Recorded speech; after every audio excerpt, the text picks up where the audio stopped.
kapitan at salamat po dahil tayo ay may panibagong linggo upang mag-aral ng salita ng Panginoon. Lahat po ba ay napagpala mula sa ating pag-aawitan? Yun. So, magandang paalala sa atin that our God is mighty to save. It's because sa mga panahon na nararamdaman natin ngayon, it is very comforting to know na ang Diyos natin ay dakila. Tama po ba? Yun. And for the last 3 months po, ay simula no January rather, 3.5 months, ay pinag-usapan natin yung talakihin about no other gospel. Tama po ba? Which is ating naintindihan at ating nakita na bukod kay Jesucristo ay wala nang ibang ebanghelyo na dapat nating tanggapin. Wala nang ibang susi sa kaligtasan, kundi sa pamamagitan lamang ni Kristo, hindi ng ating mga gawa o gagawin pa o ginagawa, kundi sa pamamagitan lamang ng ating pananampalataya kay Kristo. Tama po ba? And, syempre, ang mabubuting gawa ay resulta ng ating pananampalataya kay Kristo. Hindi natin pwede sabihin na hiwalay ang mabuting gawa sa pananampalataya. Kasi ang pananampalataya o ang mabuting gawa ay resulta ng ating pananampalataya. Malinaw po yun sa atin. That's why we talk about no other gospel. It's because Cornerstone City Church, we want everyone na tayo ay nagkakaisa doon sa pananampalatayang iyon. And we hope na sana walang ibang kaisipan na meron sa atin sa loob ng iglesia. Na tanging si Kristo lamang. Yung ating ginagawa, yung ating pag-awit kanina, pagtaas ng ating kamay, pagsamba sa Diyos ay resulta lamang ng ating pananampalataya.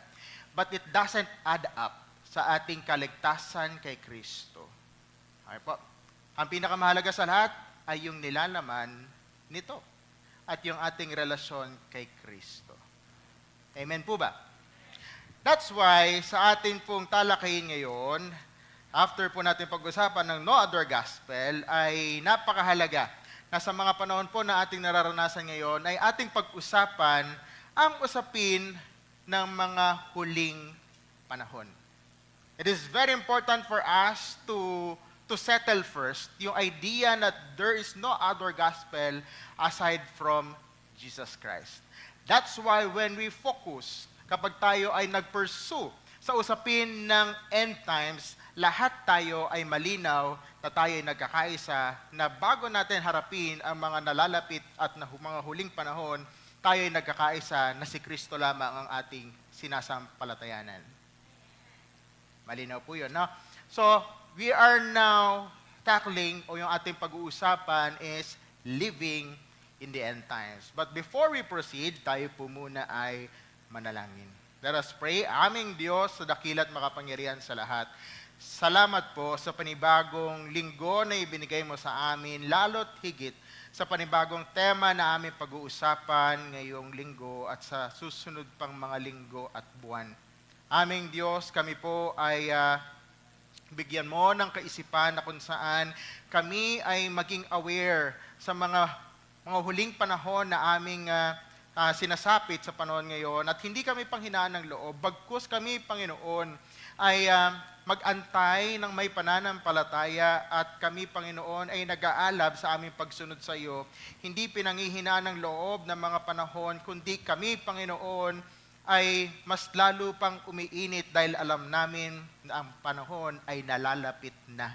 Aming Diyos, Ikaw po ang magbukas ng aming mga spiritual na mata at ang aming puso upang ito ay aming maintindihan at kami, Panginoon, ay masumpungan mong tapat pagdating ng araw. Salamat, Panginoon, at Ikaw po ang patuloy na manguna sa amin ngayong umaga at sa aming pag-uusapan sa iyong mensahe. Salamat po sa pangalan ng aming Panginoong Yesus. Amen at amen. At sa ating pong talakihin po na living in end times po, by the way, ito po yung pag-uusapan natin for the next 2 months. So 8 weeks, pag-uusapan po natin ito. And I do believe may mga bagay po tayong madadaanan na probably siguro may mga question kayo, But it is important na ma-erase ito sa mga discipleship groups po ninyo, kaya mahalaga po na umattend po tayo ng mga discipleship. Kasi ito po ay, usapin na ito ay medyo malalim, and mas maganda ito ay two-way communication. So kung may mga tanong po kayo, maaari niyo pong pag-usapan sa discipleship group. And we hope na as much as possible is maging maliwanag dito pa lamang sa ating pag-uusapan ngayong umaga. Pero kung may mga tanong po kayo, feel free. Nakausapin po kami mga pastor, yung ating mga leaders, regarding po sa talakayin na ito. Amen po ba? So, living in end times, sa dito po ay makukuha natin o pag-uusapan natin sa libro ng Matthew chapter 24, verse 1 to 14. Kung may mga Biblia po kayo, ay makibukas po kayo sa akin sa Matthew chapter 24, verse 1 to 14. At hayaan niyo pong basahin ko sa inyo sa salin ng Tagalog. Ang sabi po dito, Matthew chapter 24 verse 1 to 14, sabi dito, lumabas si Jesus sa templo at paalis na nang lumapit sa kanya ang mga alagad niya upang ipakita sa kanya ang mga gusali ng templo. Ngunit siya'y sumagot at sinabi sa kanila, hindi ba ninyo nakikita ang lahat ng mga bagay na ito? Katotohanang sinasabi ko, walang matitira ni isang bato rito na nasa ibabaw ng ibang bato na hindi ibabagsak. Samantalang siya'y nakaupo sa bundok ng mga olibo, lumapit sa kanya ng sarilina ng mga alagad na nagsasabi, sabihin mo sa amin kailan mangyayari ang mga bagay na ito at ano ang tanda ng iyong pagdating at ng katapusan ng panahon. Sumagot si Jesus at sinabi sa kanila, mag-ingat kayo na huwag kayong maliligaw ng sinuman, sapagkat marami ang darating sa aking pangalan na nagsasabi, ako ang Kristo at ililigaw nila ang marami. At makakarinig kayo ng mga digmaan at ng mga bali-balita ng mga digmaan. Mag-ingat kayo na huwag kayong mangamba, sapagkat kailangang mangyari ito, subalit hindi pa ito ang wakas. Sapagkat maglalaban ang bansa sa bansa at ang kaharian laban sa kaharian, magkakaroon ng tagutom at mga lindol sa iba't ibang dako. Ngunit ang lahat ng mga ito ay pasimula pa lamang ng matinding paghihirap. Pagkatapos ay ibibigay kayo sa kapighatian at kayo'y papatayin at kayo'y kapupuotan ng lahat ng mga bansa dahil sa aking pangalan. Maraming tatalikod, magtataksil at mapupuot sa isa't isa. Maraming bulaang propeta ang ililigaw at ililigaw nila ang marami. Dahil sa paglaganap ng kasamaan, ang pag-ibig ng marami ay lalamig. Subalit ang magtiis hanggang sa wakas ay siyang maliligtas, at ang magandang balita ito ng kaharian ay papahayag sa buong daigdig bilang patotoo sa lahat ng mga bansa, at pagkatapos ay darating ang wakas. So from this chapter po, Matthew chapter 24, ay ang Panginoong Hesus dito ang nagsasalita. At sinabi niya dito yung mga pahiwatig sa mga bagay sa huling panahon. It's because bago pa man sila mag-usap ng mga disipulo, binakita ng Diyos yung templo na kung saan, ang sabi niya, ang lahat ng ito ay magigiba at ang lahat ng bagay ay mangyayari. Then out of nowhere, out of curiosity, the disciples asked the question to Jesus Christ, and they asked Him, Lord, kailan ito mangyayari at paano namin malalaman na ito ay mangyayari na? Then Jesus Christ, so on and so forth, identify those things. No? At may kita po natin, somehow, if titingnan po natin ang ating mga experience sa panahon po ngayon, somehow parang similar na po ba? Nangyayari na po kaya? That's the question. Nangyayari na ba? Ito na ba? O tapos na ba? O papalapit pa lang? And as a Christian, it is very important for us to know ano ba ang kahalagahan nito sa akin at bakit ko ito kailangan malaman. Hindi pa ba sapat na kilala ko lang si Kristo, na ako ay ligtas na, ako ay mananampalataya na, ako ay nabubuhay, maalwan ng buhay, okay ang buhay ko ngayon. Hindi pa ba sapat na kilala ko lang si Kristo? Bakit kailangan ko pang malaman yung mga huling panahon? That's the question na kailangan maintindihan ng isang mananampalataya. It's because the peak of our faith is not only on the cross, but rather on the second coming of Jesus Christ. Yes, tulad po ng sinabi ni Pastor Sam kanina sa ating Lord's Supper, babalik po ang ating Panginoon. And it is very important for us to hope for that second coming. It's because that second coming means that everything will end here on earth. The salvation has been given to us spiritually, but the completeness, yung pagkakabuo, yung lahat-lahat, ay magaganap sa muling pagbabalik ni Kristo. Even our flesh. That's why it is very important for us to look forward to that second coming. Hindi lamang doon sa ating pagkakakilala kay Kristo, kundi sa kanyang muling pagbabalik. No? Kumbaga, sa isang takbuhin, sa isang atleta, na kung ikaw ay tatakbo, hindi lamang sapat na ikaw ay alam mo na ikaw ay nakalahok doon sa palarong yun, but you are looking forward to the goal. Alam mo na meron kang takbuhin na tatapusin at alam mo na meron kang tinitingnang landas at ending ng iyong tinatakbo. Hindi ka tumatakbo na parang bulag na wala kang nakikita. You are running with a purpose and with a goal. That's why as a Christian, we must know the end times. We must know the end times. So tulad po ng tanong ko kanina, are we living in the end times? Tayo ba ay nandito na? No? Pagtaas ng bilihin, pagtaas ng krudo, gera dito, gera doon, patayan dito, patayan doon. Hindi ka na nga manood ng balita, mag-Facebook ka na lang. Stress ka na agad. No? Hindi ka na nanonood ng balita, pero nakikita mo naman lahat. Tila baga parang wala nang maayos na nangyayari sa paligid. Lahat puro kaguluhan. And as a Christian, no, we must know that we are now living in the end times. And how can we know that we are now living in the end times? We must know the signs of the end times. Ano yung mga tanda? No? Ano yung mga tanda o palatandaan na tayo ay nasa mga huling panahon na? No? Ano yung mga tanda o palatandaan na tayo ay nasa huling panahon na? Tatlong bagay po na kailangan nating maintindihan o mapagtanto upang ating makita na ito na yung end times, yung nalalapit na ang mga huling panahon. Una, yung paglilinlang sa katotohanan. Laganap ang paglilinlang sa katotohanan. Pangalawa, kaguluhan sa mundo. Kaguluhan sa mundo, hindi lang sa ating bansa. And lastly, the durability of the believers. Katatagan ng mga mananampalataya. Sa tatlong bagay po na yan, iikot yung ating pag-uusapan with regards to the signs of the end times.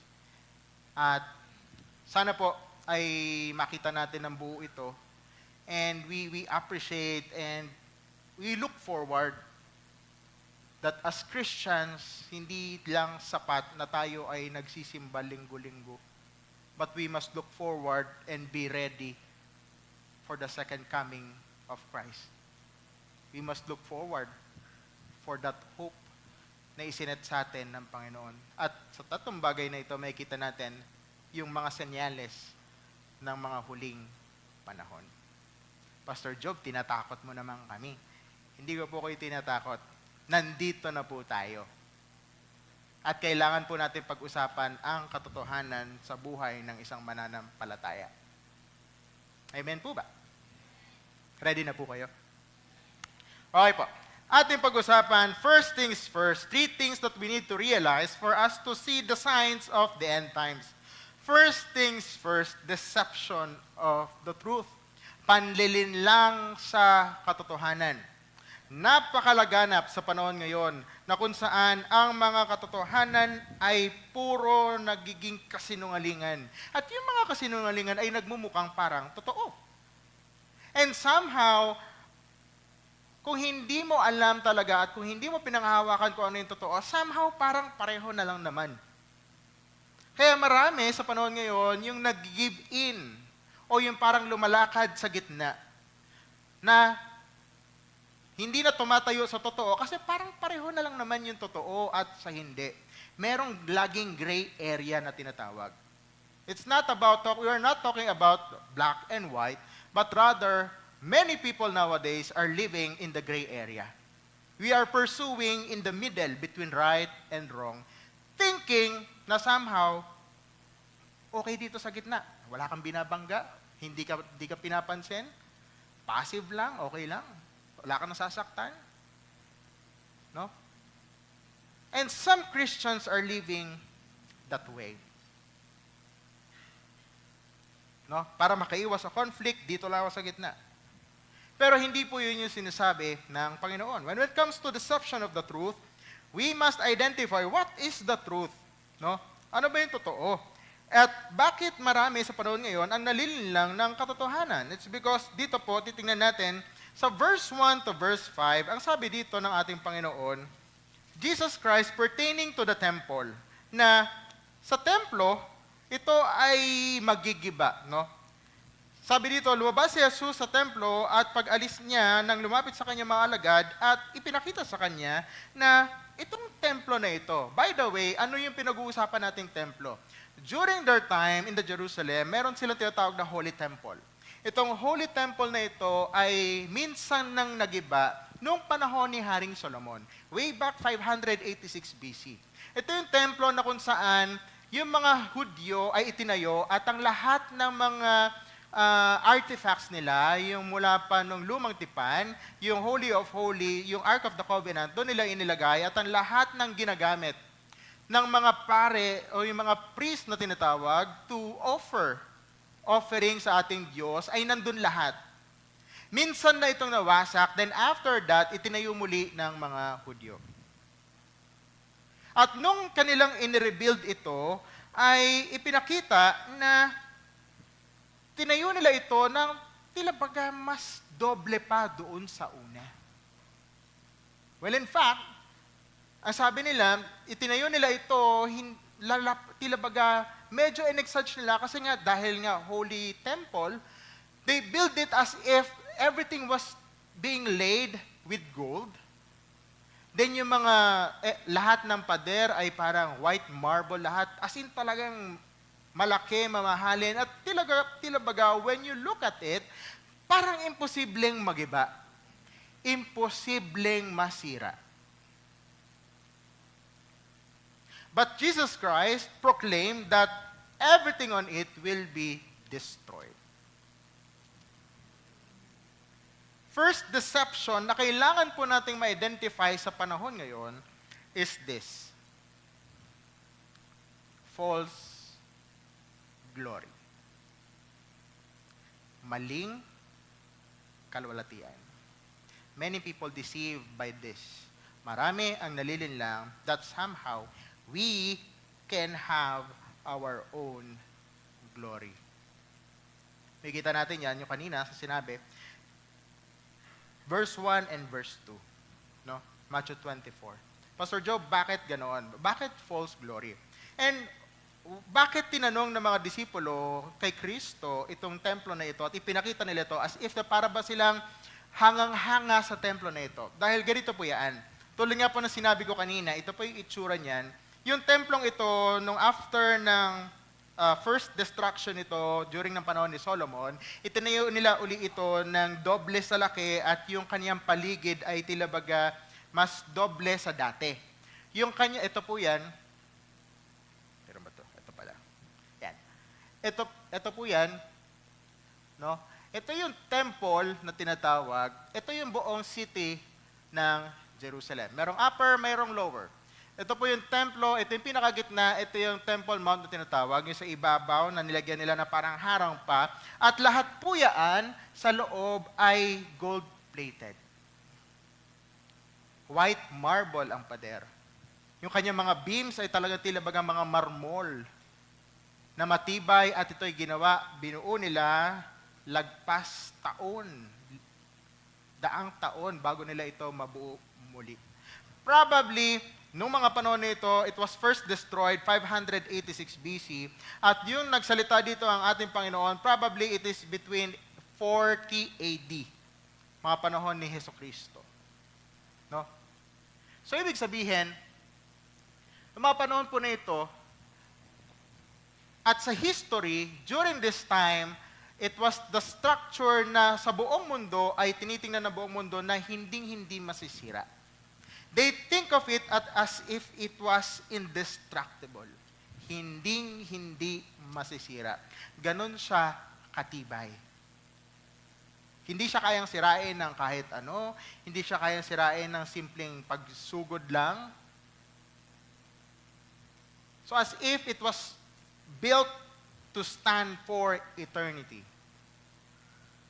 Pero binasag ni Kristo yung kanilang kaisipan. It's because after Jesus pronounced that prophecy, after 40 years, it was destroyed. Under the ruling of General Titus, under the Roman siege, it was destroyed. Ito yung itsura niya kanina, ito yung itsura kapag sa mapa. No? Yung gera, it started months hanggang sa umabot ng taon, until the temple was destroyed. Not only it was destroyed, but also people of Jerusalem was killed. Lahat namatay. Ang mga Hudyo sa paligid, bata, buntis, matanda, lahat pinatay. Everything was destroyed. The temple na tinitingnan nila na hindi masisira, it was destroyed. How? It was being burned down. The gold, nung sinunog, kinolekta ng mga Romano. Dahil nga mga ginto. They collected it after kasi natunaw yung mga ginto. But it took them months to burn down the temple. So ano pong ibig sabihin? Sometimes we look to the structure alone, not knowing what's inside.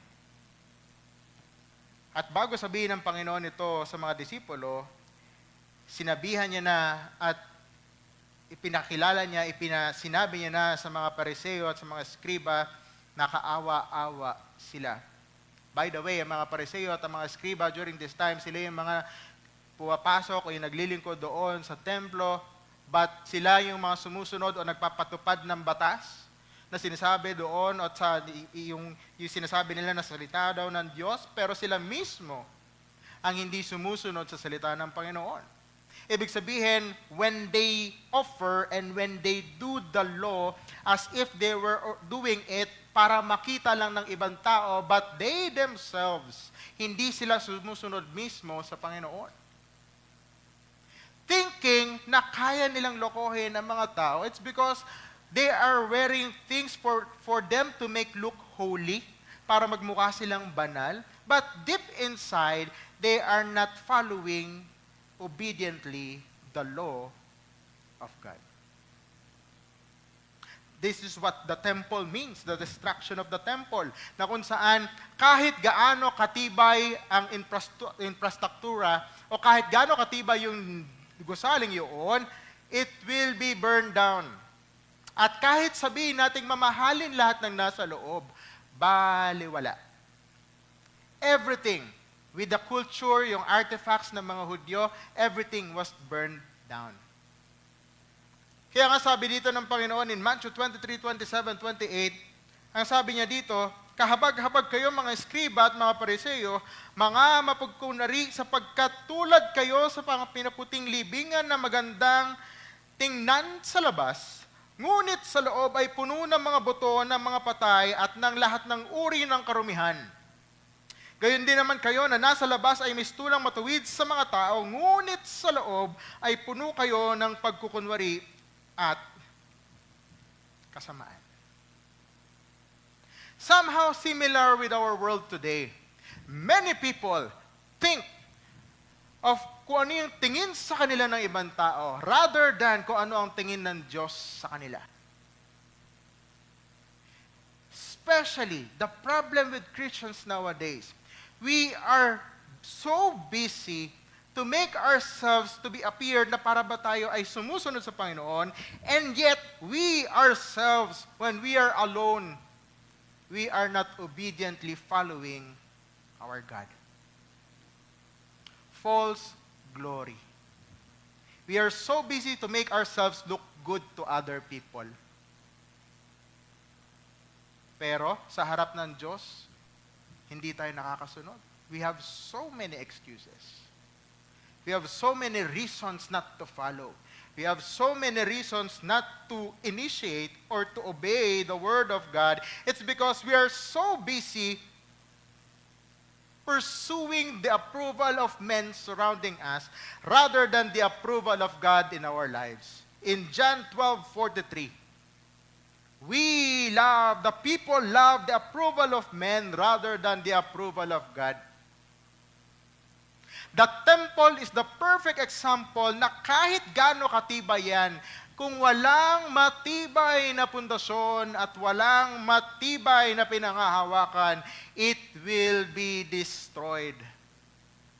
Sa buhay po natin, ano yung mga bagay na itinatayo natin na tingin natin na pangarap ko to, ito yung gusto ko, ito yung mga sinusundan ko, pero somehow, sa loob, hindi kasama o hindi natin na isasama ang ating relasyon sa Diyos.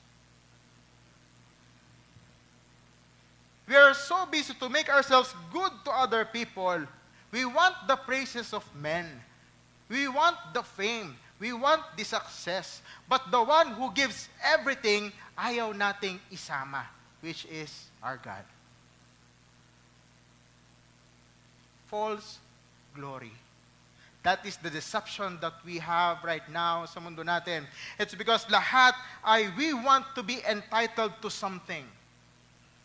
I want this, I want that, this is my dreams, I want this, gusto ko to. But the problem is, we often forget na isama ang Diyos. Hindi nga isama eh. Honestly, siya nga nagbigay eh. Tayo lang yung sumama. Pero minsan gusto natin kunin. Pero ayaw natin siyang isama. Lagi ko sinasabi sa mga kabataan, kapag meron tayong gusto, pangarap sa buhay, trabaho, habang nag-aaral, we often pray. We are so faithful. We are so obedient to the Lord when we want something. But the problem is, kapag ibinigay na ng Diyos, sasabihin natin sa Panginoon, yung ibinigay niya sa atin, yung magiging rason para hindi tayo sumunod sa Kanya. Lord, busy na ako eh. Unahin ko muna to. Well, in fact, before tayo makarating doon, we pray. We ask. We humble ourselves before the Lord. Pero nung nandun na tayo, we make ourselves title. Ayoko na gawin yan, Lord. Hindi na ako para dyan.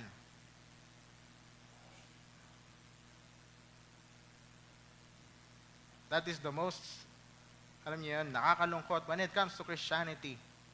We build things. But sometimes, when we build things in our lives, ayaw natin isama ang Diyos. Kapag natayo na natin yon at tayo ay nakikilala na ng tao, we don't give the glory to Him. We want the glory to ourselves. And that's the problem nowadays. Lahat merong entitlement. Walang nagpapakumbaba. Kaya nga, ang daming mga kaguluhan ngayon eh. Ang daming kaguluhan, ang daming mga, alam niyo yun, hindi nagkakaintindihan kasi lahat nagpapataasan ng ere. Walang nagpapakumbaba. Somehow similar to this. That's why nung sinabi ng Panginoon dito na Matthew 26:61, sabi dito ng Panginoon, I will destroy this temple and I will rebuild it in 3 days. For them, they are thinking, teka, ginawa namin tong templo na to, daang taon nang nakalipas, tapos sasabihin mo, sisirain mo lang, tapos itatayo mo within 3 days. It is very impossible. Which is somehow true. Sa buhay ng isang tao, it is very impossible na yung ganong kalaking templo na binuo ng daang taon, tapos itatayo lang ni Kristo after 3 days. It means they're thinking the wrong way. It's because they are looking in the physical aspect of the temple. But rather, Jesus Christ is talking about that He will be able to rebuild it in 3 days. He's talking about the inside of the temple. Not the temple per se, but rather what's inside of that temple. Everything, lahat na nakapaloob doon, lahat ng gamit doon, that is not holy. But the one who makes it holy is the one who's holy. And that is God who makes it holy, not the artifacts, not the things inside the temple, not the people inside the temple, but rather the one whom they are serving. And that is God. Dahil sa dami ng kanilang ginagawa, dahil sa kanilang pagpupuri sa Diyos, dahil sa loob ng mga bagay sa loob ng templo na yon, they are thinking yun yung banal. But they forget the one who's truly holy. And sometimes it happens to us. Especially kapag tayo ay sumusunod na ng matagal sa Diyos. Sometimes we often think, ang dami ko na nagagawa sa Diyos. Ang dami ko nang ginugol na oras sa Panginoon. Tagal ko na naglilingkod sa Diyos. Tagal ko nang sumusunod sa Diyos. Sila naman. Minsan gano'n ang thinking natin eh. Kayo naman, ang dami ko na nagawa eh. Kayo naman. O, tapos na ako dyan. Kayo naman. Well, mahalaga mag-disciple for them to follow. But for us Christians, it will never stop. Yung ating pagsunod, pananampalataya sa Panginoon, paglilingkod sa Panginoon, walang kayo naman. It is always new. The ministry, ang pagsunod sa Panginoon ay laging bago. Kahit anong marating natin sa buhay, tayong lahat ay anak pa rin ng Diyos. Walang mas mataas, walang mas mababa. Lahat tayo pantay-pantay sa Diyos. That's why our titles should not be used in the presence of God. What we achieve is not about us. What we attain, it's not about you, and it's not about me, but rather what God has done for us. It will be never to us. Sabi dito sa 1 Peter chapter 1 verse 20-25, for you have been born again, not of seed which is perishable, hindi kayo pinanganak muli sa binhi ng nabubulok at hindi nabubulok, sa hindi nabubulok at hindi nabubulok, kayo ay namumuhay sa salita ng Panginoon dahil lahat gaya ng damo ay masisira, ngunit ang salita ng Diyos ang siyang mananatili hanggang wakas. Always remember, the Word of God, yan ang mananatili sa ating buhay. And it's also a reminder for us, yes, the things in the world ay kailangan sa buhay for us to pursue. But we must not put ourselves to it. Not to pursue over it, no? Not to pursue to it na lahat na lang ng ginagawa natin ay para tayo ay mabuhay, tayo ay alam mo yun, maabot ang pangarap sa buhay. Always remember, tayo ay nabubuhay hindi para dito sa mundo. Tayo ay nabubuhay para sa kalwalhatian ng Panginoon. At ang kalwalhatian ng Panginoon ay hindi madamot. Pag sinabi natin kalwalhatian ng Panginoon, alam ng Diyos kung ano ang pangangailangan mo, alam ng Diyos kung ano at saan tayo dadalhin, at alam ng Diyos kung saan tayo pagpapalain. So kung may sarili tayong landasin na tayo ay parang tila baga, hindi natin sinasama ang Panginoon, then wag na nating pamarisan. Wag na nating ipagpatuloy. Isama natin ang Panginoon. Dahil balang araw, kung yan ay itinayo mo nang wala ang Diyos, it will be burned down. No? 1 John 2:15-17, do not love the world nor the things in the world. If anyone loves the world, the love of the Father is not in him. For all that is in the world, the lust of the flesh and the lust of the eyes and the boastful pride of life is not from the Father, but is from the world. The world is passing away and also its lust, but the one who does the will of God lives forever. Ang siyang sumusunod sa salita ng Diyos, ang siyang magnanatili hanggang wakas. No?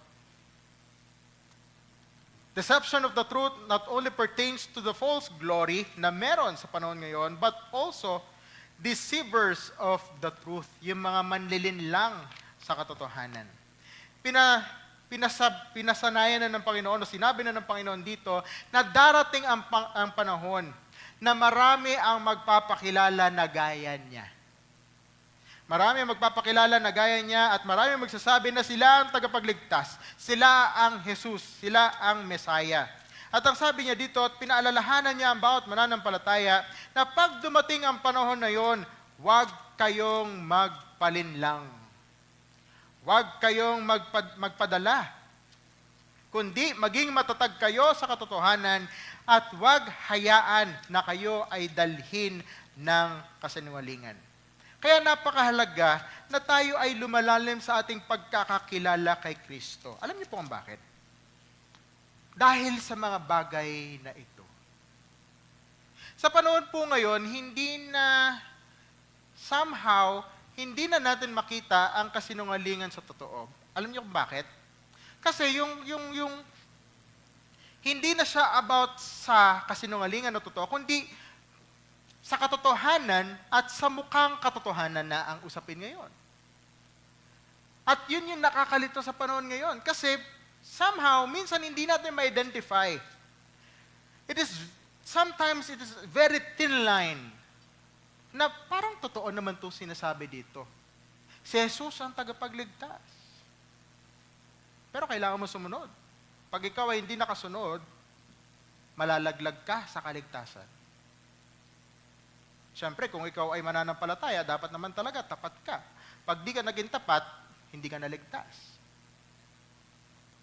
Rather than what's the Bible saying to us, we are saved not because we're able to follow, but because God is righteous. Jesus is righteous. Somehow similar, pero may pagkakaiba. It is not by works, but by faith alone through Jesus Christ. It is the works of Christ, that's why we are saved. Marami magpapakilala na sila ay si Kristo.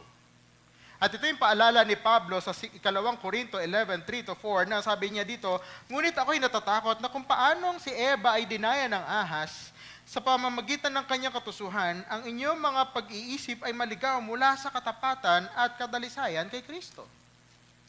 Sapagkat kung may dumating na nangangaral ng ibang Jesus na hindi namin ipinangaral, o kung kayo'y tumatanggap ng ibang espiritu na hindi ninyo tinanggap noon, o ibang ebanghelyo na hindi ninyo tinanggap, kayo ay kaagad na nagpapasakop doon.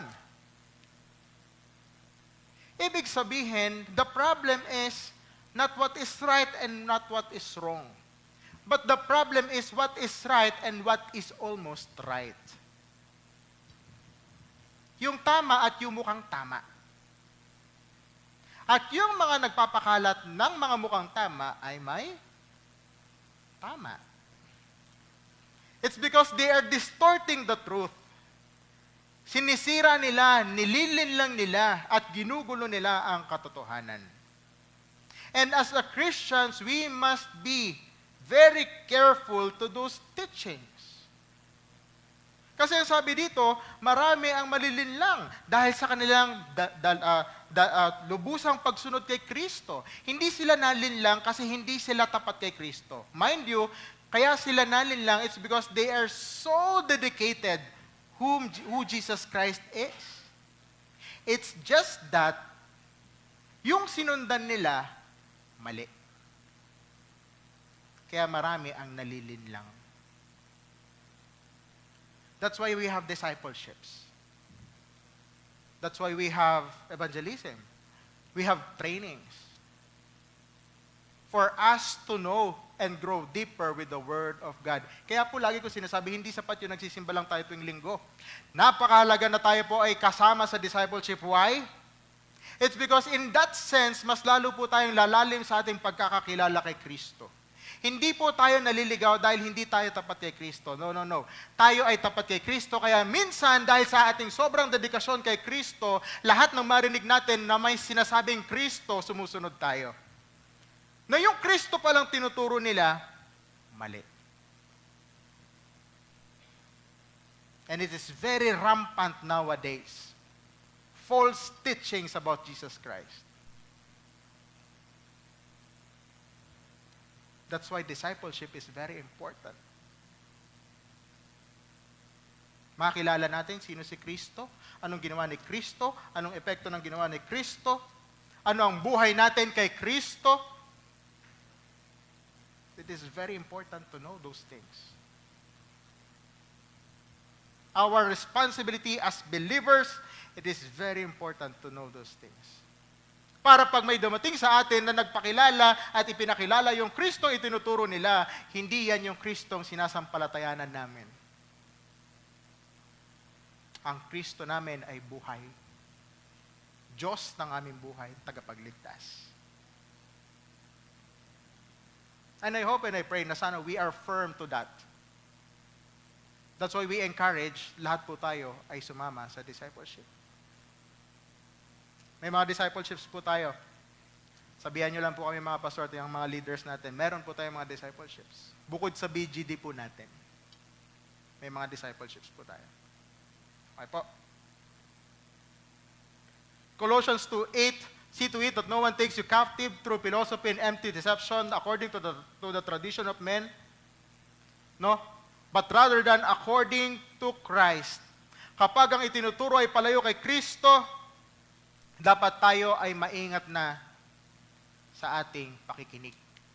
Hindi lahat na maganda sa tenga ay tama. At hindi lahat ng tila baga nagdudulot ng pag-asa sa ating pinakikinggan ay tama. Most of the time, yung mga maling katuruan, masarap pakinggan. At yung mga katotohanan sa salita ng Diyos, masakit sa tenga.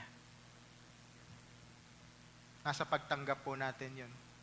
At nasa nilalaman nito. Kung tama ang ating puso, tama ang ating pagtanggap. Kung mali ang puso, mali ang pagtanggap. No? 1 John 4:2-3, by this we know the Spirit of God, every spirit that confess that Jesus Christ has come in the flesh. It is very important. Lahat na nagsasabi na si Kristo ay dumating sa laman, siya ay Diyos at nasa laman, sila ay na kay Kristo. At ang bawat spirito na nagsasabi na si Kristo ay hindi dumating sa laman, sila ay may spirito ng Antikristo. Dahil ang katotohanan, si Kristo ay napunta sa laman upang tayo ay abutin sa ating mga kasalanan. At sino ang mga manlilinlang? At sino ang mga sinungaling? Ang sabi dito sa 1 John 2:22. Sino ang mga sinungaling? But the one who denies that Jesus is the Christ. Na si Jesus ay si Kristo. This is the Antichrist, the one who denies the Father and the Son. Not denies the Son, but denies the Father and the Son. Whoever denies the Son does not have the Father. The one who confesses the Son has the Father also. As for you, let that abide in you in which you heard from the beginning. If what you heard from the beginning abides in you, you also will abide in the Son and in the Father.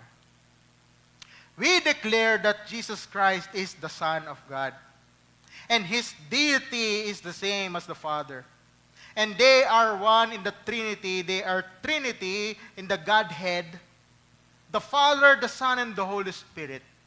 They are distinct with one another, no? But they are in one Godhead.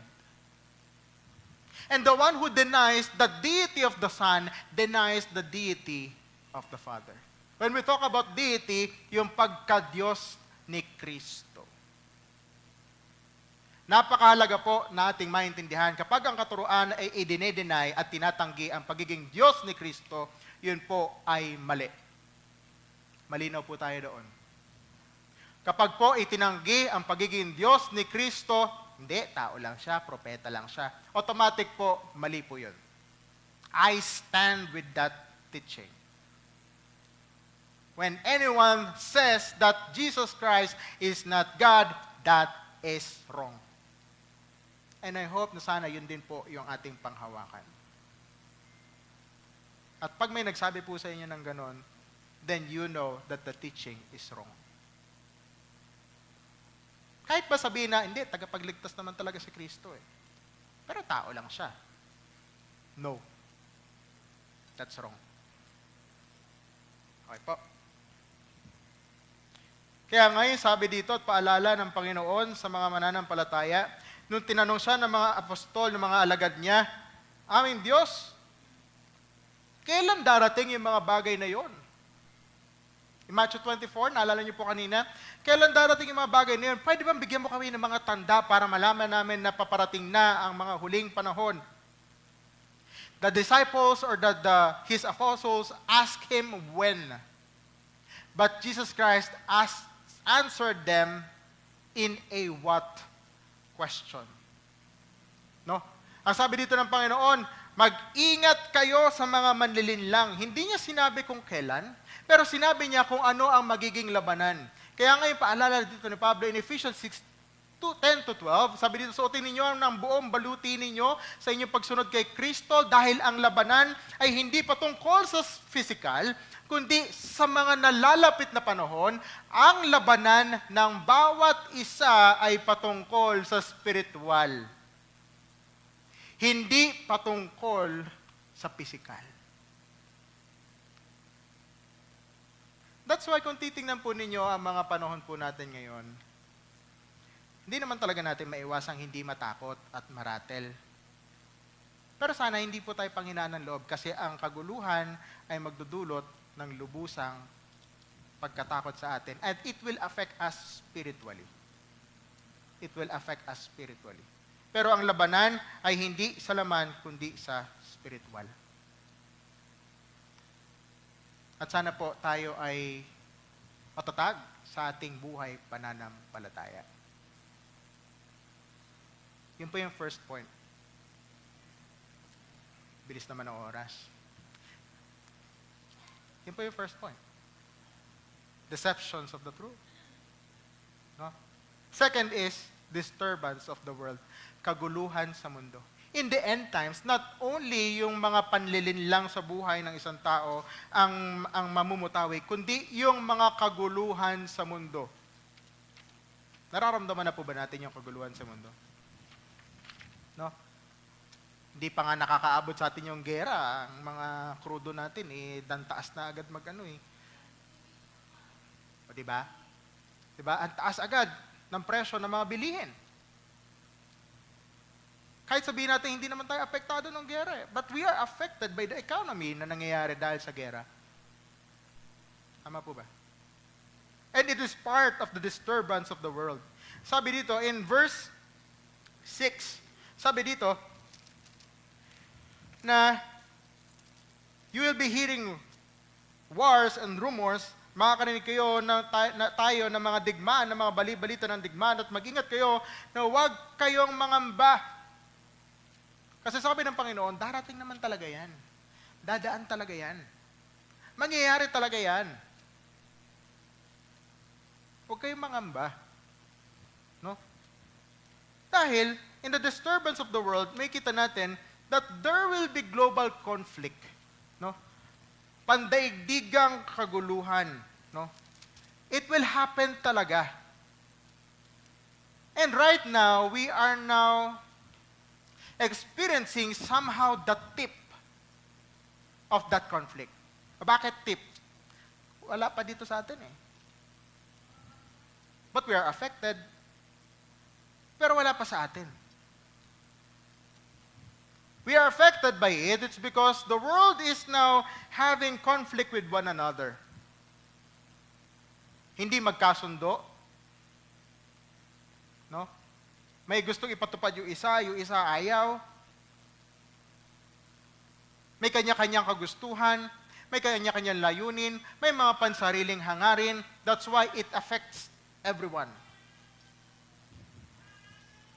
Dito pa nga lang sa atin eh. We are so affected, no, sa mga maling pamumuno. But, no, we are so much affected by it. But as a Christian, ano yung dapat natin gawin at ano yung dapat nating makita dito? It will happen talaga. Everything will take place talaga. So yung nangyayari ngayon, hindi na para tayo ay makisawsaw doon sa problema. But rather, kailangan natin maintindihan na dadaan talaga yan. At may hirapan talaga tayo. No? Bakit? Sabi dito ni Santiago, James 4:1-3, sabi dito, what is the source of quarrels and conflicts among you? Is not the source of your pleasures that wage war in your members? You lust and do not have, so you commit murder. You are envious, cannot obtain, so you fight and quarrel. You do not have because you do not ask.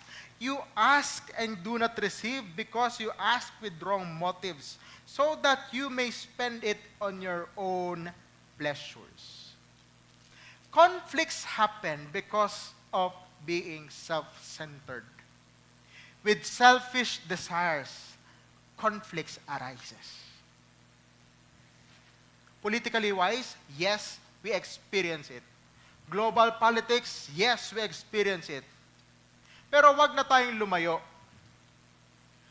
We ourselves, if aayaan natin na yung ating mga selfish desires ang mangunguna sa atin, we wage conflict with one another.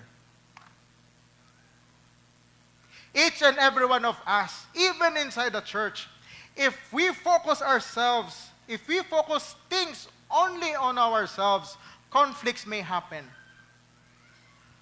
Bakit ganito? Bakit ganyan? Dapat ganito ginawa eh. Mas alam ko pa eh. O bakit ganon? Dapat hindi ganyan eh. Conflict may happen if we centered ourselves in everything. Yung mga maliliit na bagay na nangyayari sa ating paligid, kahit sa loob ng ating pamilya, the same thing happens outside. The same problem. Selfish desires. That's why ang sabi nga ng Panginoon, do not let your selfish desires drives you. But what? Yung desire natin sa Panginoon. Kaya nga sabi ng Panginoon, if you want to follow me, then you must carry your own cross. Be selfless. Because in that way, it builds us a good relationship with one another. If we don't carry our own cross, and if we don't make ourselves selfless, it will raise conflict with one another. Kasi may gusto ka, may gusto siya. Hindi kayo magkatagpo. May prinsipyo ka, may prinsipyo rin siya. Hindi ko naman po sinasabing masama ang magkaroon ng prinsipyo, but if it will hinder us in pursuing Christ's righteousness, then we must drop it. Kasi ang basehan lang dapat ng ating prinsipyo sa buhay is ang katwiran ni Kristo. Wala nang iba. Okay po, global conflict.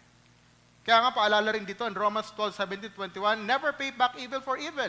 Kapag ginawa ka ng masama, huwag mong gantihan. But rather, instead, gantihan mo ng mabuti. and make a room for God, it's because vengeance is His. Let Him move. Make a room for Him to act, not for you to put the judgment in your own hands. That's why conflict happens. It's because we put judgment in our own hands. Not only global conflict arises, but also we wage wars in ourselves to the people surrounding us every time we put ourselves in the center of everything. No? And it is a reminder for us na kahit anong mangyari sa mundo, always remember that God is our refuge and He is the very present help in our troubles. It is the comfort that we have. Na kahit ano pong pagdaanan natin sa panahon ngayon, always remember that God is our comfort. He is our help. So, dumaan lang man tayo sa pagsubok, no? Dumaan man tayo sa kaguluhan ng mundo, always remember, God is our help. Not only disturbance of the world, but also not only the global conflict, but also the cry of the creation. When we say cry of the creation, yung panaghoy ng mga nilikha. Ibig sabihin, lahat po tayo. Lahat tayo nilikha ng Diyos. Not only tayo, but also the natures. No? But sometimes, nature or disaster happens, tragedy happen, no? It's because dahil din sa kagagawa ng tao. Dahil sa ginagawa natin sa paligid, ginagawa natin sa ating mga kalikasan, everything happens. Tragedies happen. Sakuna nangyayari. It's because we advance ourselves to the point that we destroy our nature. Not only that, but also tayo na mga nilikha ng Diyos, we also cry. It's because lahat tayo ay apektado ng mga kaguluhan. Taggutom, yung mga pagtaas po ng presyo ngayon, it is one of the epekto ng ating dinadanas ngayon. And honestly, hindi lang naman ngayon tumaas ang presyo ng mga bilihin. Honestly, hindi na nga sila bumababa eh. Taas lang sila ng taas eh. Diba po? So, lahat tayo nakakaranas ng tayo ay apektado lahat. Walang taong hindi apektado. And we long. Tayo ay naglolonging ng somehow comfort dito sa ating nararanasan. But let us be reminded na yung comfort na dapat nating inaasam is hindi physical. Again, ang sabi natin kanina, the battle is not about the flesh, but the battle is rather about our spiritual. So, when we long for comfort, we must look forward to comfort our spirit towards God. Romans 8:18-21, sabi dito, "For I consider that the sufferings of this present time not worthy to be compared to the glory that will be revealed to us." No?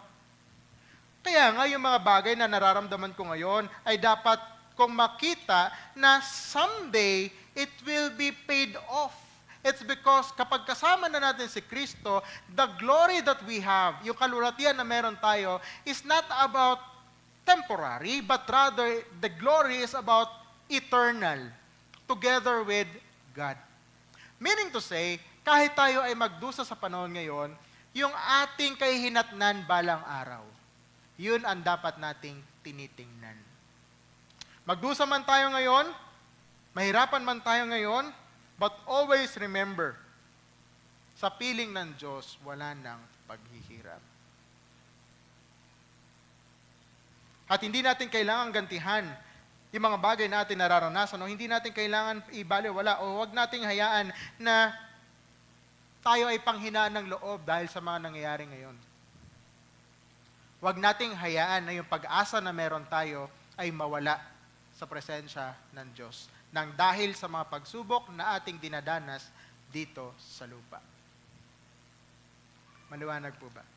Sufferings may take place. Conflicts may happen. But always remember, the presence of God will never fade away. It is for eternity. And always remember, sabi nga ng 1 Thessalonians 5:2-6,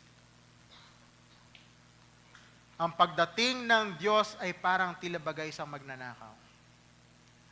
Darating ng biglaan, aalis ng biglaan. Habang lahat ng tao ay nagpapakasaya, lahat sila ay may tinatawag na kapayapaan at lahat sila ay maalwan dito sa lupa.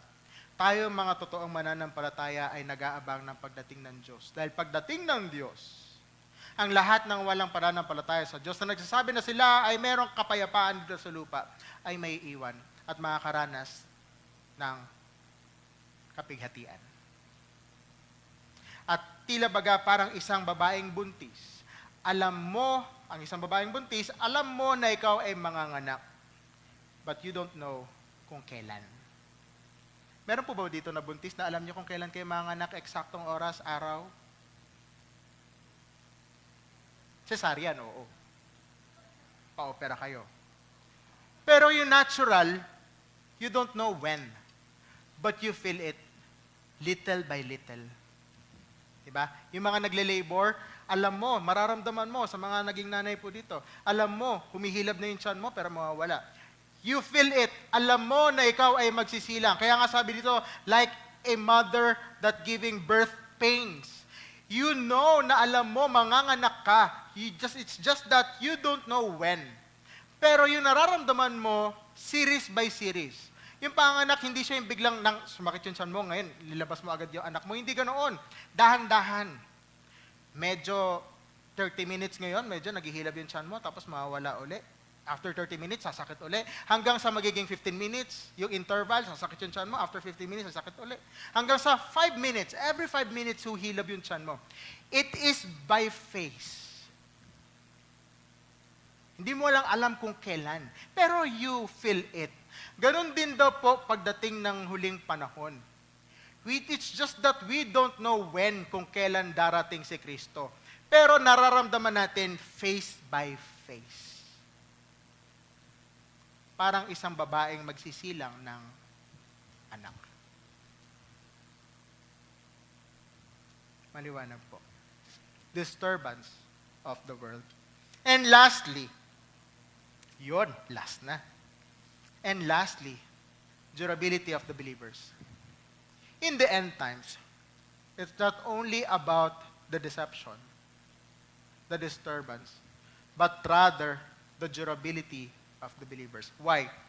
It's because during these times, our faith will be greatly tested. Kaya nga ang sabi diyan, kung sino ang mananatili sa dulo, ang siyang maliligtas. Hindi ibig sabihin nun na yun na yung kaligtasan natin ay dahil sa sarili nating pagsunod at pagkapit sa Diyos. No. But rather, kung sino ang totoong mananampalataya, ang siyang mananatili. Why? Kasi alam mo sa sarili mo na wala kang ibang pupuntahan kundi sa presensya lamang ng Diyos. That's why you stay. That is the meaning of everyone will last, or who endures until the end will be saved. Kasi totoo ang kanilang pananampalataya sa Diyos.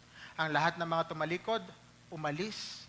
Kahit sabihin na sila ay kilala nila sa Kristo, hindi totoo ang pananampalataya. Bakit? Kasi hindi sila nanatili sa Diyos. Maliwanag po ba? Ito ang mga panahon na kung saan ang ating pananampalataya ay lubusang susubukin. At ito yung mga panahon na kung saan ang ating pagsunod sa Diyos ay pahirap ng pahirap. Kaya ramdam niyo po ba yung ating pagsunod sa Panginoon? Parang tila baga, dati naman, ang dali-dali lang naman. Akala ko, Pastor, pag ako'y nanampalataya lang sa Diyos, everything will be okay. Pagpapalain ako ng Panginoon. Pagpapalain naman talaga tayo ng Panginoon. But the question is, anong pagpapala ba ang hinahanap natin? Pagpapalang physical, material, success sa buhay, o pagpapalang spiritual? Buhay sa presensya ni Kristo. It's just the matter of thinking na ano ba yung aking tinitingnan? Pagdating sa mga huling panahon, we will be tested. Susubukin tayong matatag at maigi. No?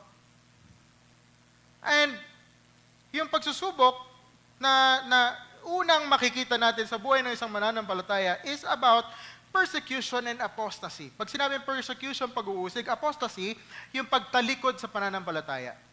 Marami sa panahon ngayon na dahil sa pag-uusig, maraming mananampalataya ang tumatalikod. O dahil sa mga kahirapan sa buhay, hindi na nila magawang magtiwala sa Diyos kasi akala nila na pag sila'y sumunod sa Diyos, ang lahat ng bagay ay magiging maalwan. Hindi na maghihirap, walang pagsubok, walang paghihirap sa buhay. Well, to break it off, suffering will come the moment we follow Jesus Christ.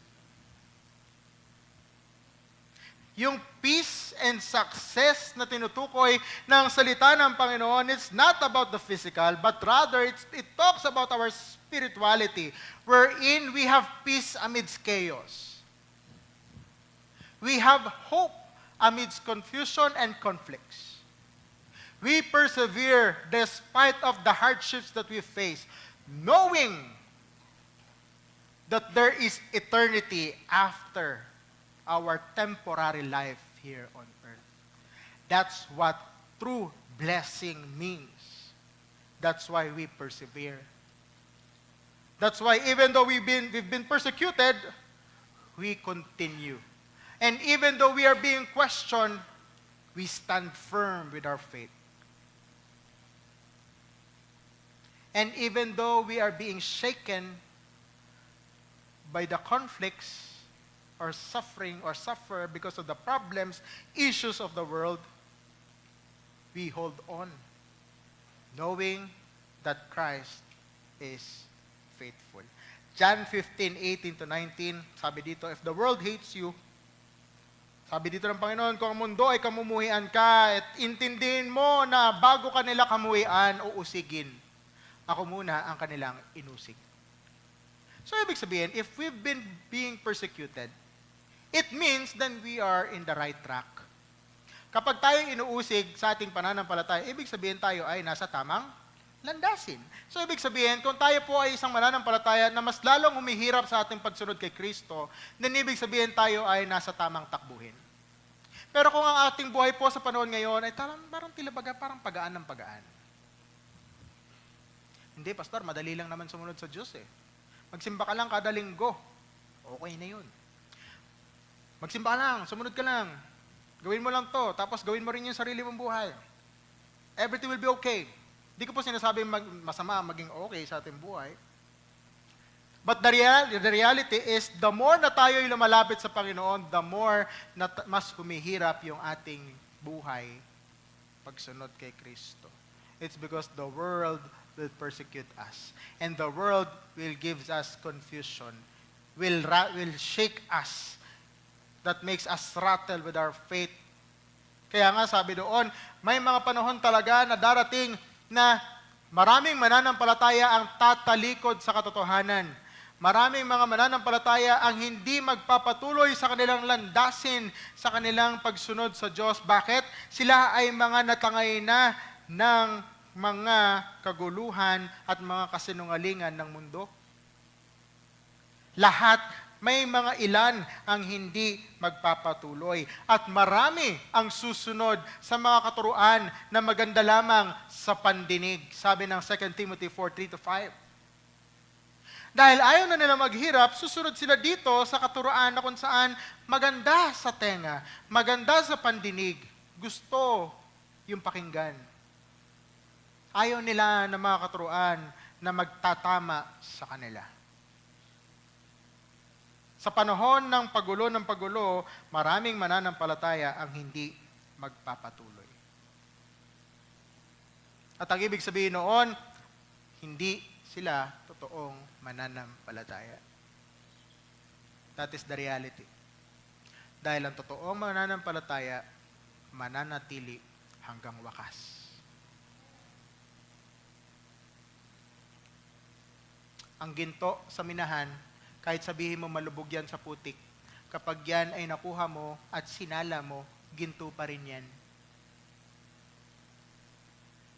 Kahit saang lupa mo ibaon yan, kahit ilang libong taon mo natingnan yan, ang ginto ay mananatiling ginto. Tama po ba? Hindi siya naging ginto dahil sa inilubog mo, o hindi na bago yung kanyang texture na dahil sa inilubog mo, kundi siya ay mananatiling ginto kasi siya ay ginto. Likewise with our faith. Kung ating pananampalataya ay totoo, kahit anong pagdaanan, ito ay mananatiling totoo. Not only perseverance, not only that na tayo ay we are being persecuted, but also durability of the believers is we persevere to the calling. Mananatili sa pagkakatawag sa atin sa Diyos. Why? It's because we know na makikita natin in 1 Peter chapter 1, verse 6 to 9. Hayaan niyo pong basahin ko sa inyo sa Tagalog. Sa ganito kayo nagagalak bagamat ngayon, sa sandaling panahon ay kailangan ninyong magdanas ng iba't ibang pagsubok. Again, it will happen. Upang ang kadalisayan ng inyong pananampalataya na mas mahalaga kaysa gintong nasisira, bagamat ito ay sinusubok sa pamamagitan ng apoy ay mauwi sa kapurihan, kalulatian at karangalan sa pagpapakita ni Jesucristo. Hindi ninyo siya nakita gayon may inyong inibig. Bagamat ngayon ay hindi ninyo siya nakikita gayon may inyong sinasampalatayanan. At kayo'y nagagalak na may galak na hindi may paliwanag at puspos ng kalulatian, na inyong tinatanggap ang bunga ng inyong pananampalataya, ang kaligtasan ng inyong mga kaluluwa. Ang totoong bunga ng ating pananampalataya ay yung pananatili sa ating pagsunod sa Diyos. Yun ang bunga ng totoong pananampalataya sa Diyos. Again, ang Diyos na mismo ang nagsabi dito, ang mga paghihirap ay mangyayari. At pagdating ng panahon, ang mga mananampalataya ay susubukin. Ngunit ang mananatili hanggang wakas, ang siyang maliligtas. Hindi dahil siya'y nanatili hanggang wakas, kundi ang ligtas ang siyang mananatili hanggang wakas. Dahil alam niya at pinangahawakan niya ang katotohanan ng kanyang buhay. Kaya nga, sabi sa Hebrews chapter 10, verse 23, panghawakan nating matatag ang pagpapahayag ng ating pag-asa, ang walang pag-aalinlangan sapagkat siyang nangako ay tapat. At ang isaalang-alang kung papaano gisingin ang isa't isa sa pag-ibig at mabubuting gawa, na huwag nating pabayaan ang ating pagtitipon gaya ng ugali ng iba, kundi palakasin ang loob ng isa't isa, lalong-lalo na kapag iyong nakikita na papalapit na ang araw. That's why fellowship with one another is very important. It's because we believers are expected to be with one another, edifying one another, helping one another, reminding one another, being concerned with one another. Ang bawat isa po sa atin ang siyang kalakip na katuwang na ibinigay ng Diyos sa ating pananatili hanggang wakas. Kaya po yan mga katabi nyo, hindi po yan basta linggo nyo lang dapat nakikita. Napakahalaga po na pinagpe-pray nyo po ang bawat isa. Kasi pag may isang nanghina po sa atin, ramdam ng buong iglesia. Tama po ba? Walang mass, linggo lang naman nila nakakasap. Hindi nila ramdam pag nawala ako. Mali po yun. Tayo bilang isang iglesia, tayo iisa sa katawan ni Kristo. At ang pananatili hanggang wakas ang siyang layunin ng isang iglesia na magpatuloy sa katwiran ng Diyos hanggang wakas. At magagawa po natin yan kung tayo po ay magtutulungan sa isa't isa. Magpapaalalahanan, magtutulungan, magpapalakasan. Hindi titingnan ng pansariling hangarin, kundi titingnan ng kapakanan ng iba. No? Kapakanan ng iba. Kaya nga, lastly, Hebrews chapter 10 verse 35 to 39, kaya't wag ninyong itakwil ang inyong pagtitiwala na may dakilang gantimpala sapagkat kailangan ninyo ng pagtitiis upang kapag inyong nagampanan ng kalooban ng Diyos ay tanggapin ninyo ang pangako. Sapagkat sa sandaling panahon ang siyang dumarating ay darating at hindi maantala. Ngunit ang aking matuwid na lingkod ay mabubuhay sa pananampalataya, ngunit kung siya'y tumalikod, ang aking kaluluwa ay hindi malulugod sa kanya. Ngunit tayo'y hindi kabilang sa mga umuurong kaya't sila'y napapahamak, kundi kabilang sa mga may pananampalataya kaya't naliligtas. Ang ating pananampalataya po ay hindi umuurong sa mga pagsubok. Bagkus nananatili at nagpapatuloy. Tatlong bagay na ating nakita sa mga nalalapit o mga tanda sa nalalapit na panahon, na kung saan ang panlilinlang sa katwiran ay laganap at ang kaguluhan sa mundo ay makikita at mararamdaman. Ngunit ang pagtitiis at ang pananatili ng mananampalataya ang siyang mas mamumutawi sa buhay ng bawat isa. Gaya ng isang ginto na kapag iyo sinunog, the more na yan ay sunugin mo, the more na yan ay mas magiging puro. Nawa ang ating pananampalataya ay dapat tila baga parang isang ginto. The more na sunugin, the more na mas magiging puro. At nawa tayo ay magpatuloy sa ating pananampalataya sa Panginoon. Na ang ating spiritual na labanan araw-araw ay mas tumitindi. No? Mas tumitindi, mas dumalago, mas humihirap nang dahil sa mga paglilinlang, kaguluhan na ating nararamdaman sa ating buhay. Ngunit bilang isang mananampalataya, tayo ay inaasahan na tumugon ng may pananampalataya sa lahat ng bagay. Na nalalaman natin na ang mga huling panahon ay papalapit na at ang muling pagbabalik ni Kristo ay nalalapit na. At nawa, sana tayo ay masumpungan ng Diyos na nagpapatuloy kapag siya ay dumating. At ito po ang tanong na gusto ko pong iwan sa bawat isa bago po tayo magtapos.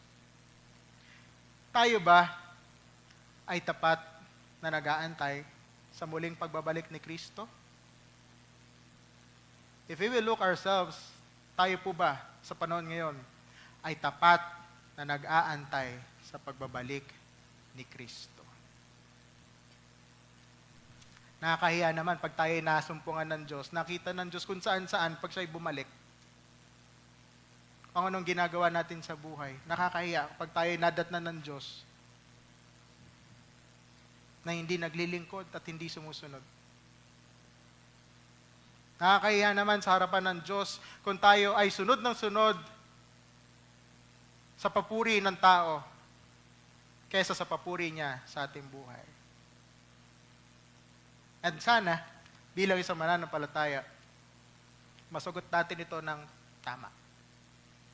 Are we faithfully waiting for the second coming of Christ, knowing that we are living in the end times? Let us pray. Aming Diyos sa dakila at makapangyarihan sa lahat, maraming salamat po sa umagang ito na binigay mo sa amin. Sa paalala na kami, Panginoon, ay nasa mga huling panahon na. Sa huling panahon na kung saan kami bilang iyong mga tagasunod ay susubukin. Kami, Panginoon, ay makakaranas ng mga pagsubok, kaguluhan, pagkalito. Kami, Panginoon, ay makakaranas ng mga bagay na ito. Ngunit kami, Panginoon, ay paalalahanan mo. Buksan niyo po ang aming mga spiritual na mata na kung saan kami ay tumingin sa pag-asa na ibinigay mo sa amin, sa pag-asa na mula sa krus na kami ay nililigtas mo, pag-asa na kung saan ikaw ay muling babalik sa amin. Salamat, Panginoon, sa katotohanan na ito na kami ay nakarinig at napaalalahanan mula sa katotohanan ng salita. At kung may mga bagay man kami, Panginoon, ngayon na hindi tama at akma sa aming buhay, pananampalataya sa iyo ngayon, kami po ay paalalahanan mo. Kami po ay dalin mo sa tamang landasin at kami, Panginoon, ay masumpungan mong tapat na nagpapatuloy sa aming pagsunod sa iyo. Tunay nga, Panginoon, na ang aming buhay ay sa iyo lamang. Kaya, Panginoon, aming hiling na panatilihin mo na kami ay sa iyo lamang. Hindi sa aming mga pansariling hangarin, hindi sa mga pangarap na gusto naming abutin, at hindi sa mga kagustuhan na gusto naming abutin, kundi sa layunin mo sa aming buhay. Kung kami man, Panginoon, ay lumalakad ngayon ng hindi ayon sa iyo, itama niyo po ito. At kung kami man, Panginoon, ay nagugulumihanan sa panghihinaan ng loob, natatakot, nahihirapan, aming Diyos, baguhin niyo po yung aming puso, hawakan ito, at palitan ng kaisipan na kami ay tanggap mo at inibig mo. Salamat, Panginoon, sa katotohanan ito. At nawa, masumpungan mo kaming tapat hanggang wakas. Maraming salamat po sa pangalan ng aming Panginoong Yesus. Amen at amen.